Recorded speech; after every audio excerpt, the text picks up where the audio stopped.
21 August grenade হামলার মামলায় তারেক রহমান সহ সব আসামিকে খালাসের বিরুদ্ধে রাষ্ট্রপক্ষের আপিল শুনানি 24 জুলাই পর্যন্ত মুলতবি করেছেন আপিল বিভাগ।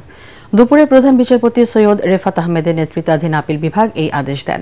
এদিন শুনানির শুরুতে এই মামলার পলাতক দুই আসামির পক্ষে কোনো আইনজীবী নিয়োগ না হওয়ায় বিস্ময় প্রকাশ করেন প্রধান বিচারপতি। পরে পলাতক মোহাম্মদ হানিফ ও মাওলানা তাজউদ্দিনের পক্ষে স্টেট ডিফেন্স আইনজীবী হিসেবে নিয়োগ দেওয়া হয় আইনজীবী SM শাহজাহানকে। এরপর রাষ্ট্রপক্ষের আইনজীবী তাদের যুক্তি উপস্থাপন শুরু করেন।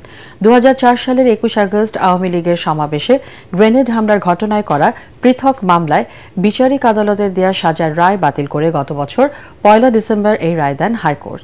এই রায়ের ফলে তারেক রহমান, লুৎফুজ্জামান বাবর সহ গ্রেনেড হামলা মামলার আসামিরা খালাস পান। স্টেট ডিফেন্স আইনজীবী SM শাহজাহান বলেন, মুফতি হান্নান সহ যারা স্বীকারোক্তি দিয়েছেন সেগুলো আবারও দেখবে আপিল বিভাগ।